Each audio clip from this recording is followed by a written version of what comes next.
currently getting hyped by the cult of the new as a replacement for Splendor is a game called Century Spice Road. But the question is, does it add up? Let's find out.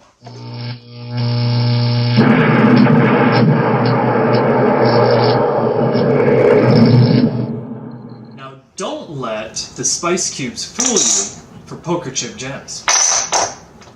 Although Century Spice Road is similar to Splendor in that you're trading cubes for points cards, rather than collecting chips that allow you to build cards that score points as well as increase your buying power.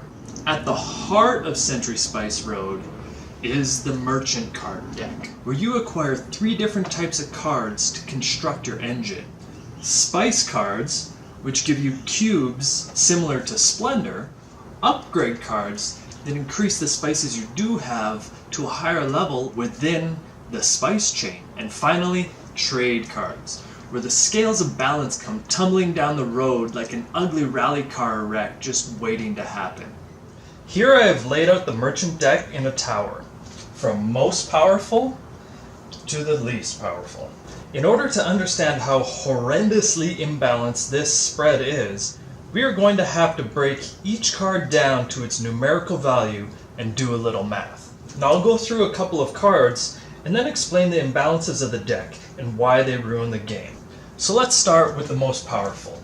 This row up here that I've got at the top of the board is very similar to this card, which allows you to trade 2 greens for 2 browns. To mathematically break this down, we have to understand that a single green is worth a value of 3, a yellow cube is worth a value of 1, a red is worth a value of 2, and browns are worth a value of 4. When you're trading 2 greens, that's a value of 6 for 2 browns, which is a value of 8. So this card is intrinsically worth an upgrade of 2 points, which is similar to the base upgrade cards that you receive at the start of the game. The important rule to keep in mind is that trade cards can be repeated infinitely, and are only capped by your 10 spice limit, as I have showing on one of the player cards here. Now there is also a flaw in the game's graphic design in that nowhere on any of the cards is there any reminder of this rule whatsoever.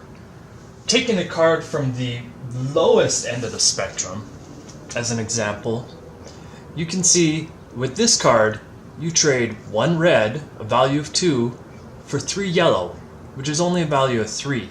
Here you're only getting an upgrade value of 1. Now although you might be able to repeat this, because you're receiving 3 cubes in return, you're only going to be able to repeat it 3 times. This card's value is only 1 to 3 upgrades, which is, for the most part, worse than your base cards that you receive at the start of the game. This is truly terrible mechanics. You shouldn't be downgrading your deck as the game goes along. To point out all the values as I have them laid out. This top tier up here allows you to upgrade of a value from 2, 4, 6, 8, or 10. Here on the left, you can upgrade 3, 6, or 9. On the right, you have a possibility to upgrade of 4 or 8 value. This upper tier is 3 or 6. This row is 2, 4, 6. And this row is 2 or 4. And then here we have a single value row, but it can be repeated 5 times versus this single value row that can only be repeated thrice. Also on the right side of the board are the spice cards. These are a value 4. You can get 1 brown worth 4, or any variation between, and 4 yellow that are worth 4. These 3 are a value of 3, a green and a yellow, or 3 yellows. This is the only upgrade card that just straight upgrades any combination of cubes up 3 levels. So as you can see, I've laid these out because they're close to similar value as these other rows, but they're basically in between the values of the rows because the trade cards can't be repeated.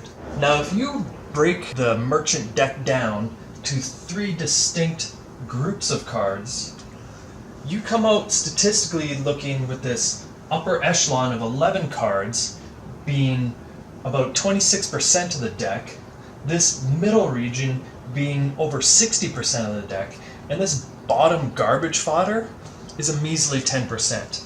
If you do as I would suggest and simply throw these cards out, you end up with a nice 30-70 split. And that's including all the spice and the lone triple upgrade card. My number one suggestion with Century Spice Road is to not buy it.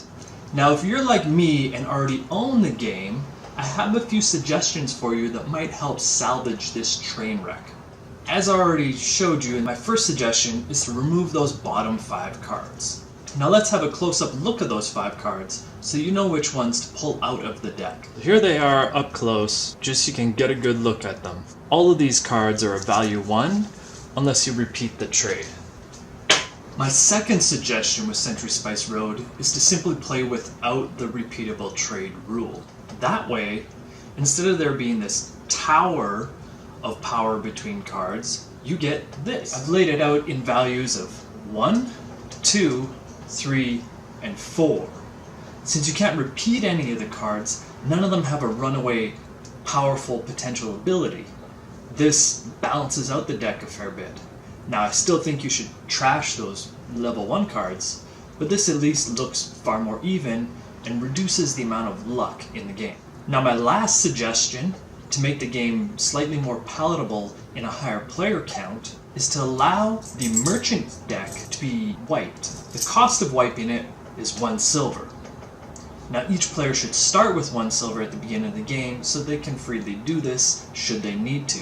When you play Century Spice Road with its rules as the box declares, you can get situations in a 5 or 4 player game where there's no good cards in the offer for a player to continue to build their engine in a productive way.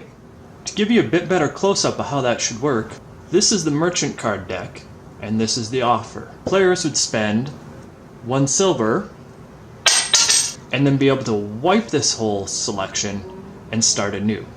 Any cubes that were on the cards should return to the bowls. So in closing, Splendor still stands tall above Century Spice Road, which is a game that shouldn't have been published in its current state. But if you want my suggestion for a Splendor replacement, check out The Butterfly Garden by Steve Finn and Steve Finn Games. It includes the same set collection of colors to match purchasable victory point cards. However, it also adds a really interesting and creative auction mechanic on top of that. So give it a try. And until next time, let's avoid some bad games.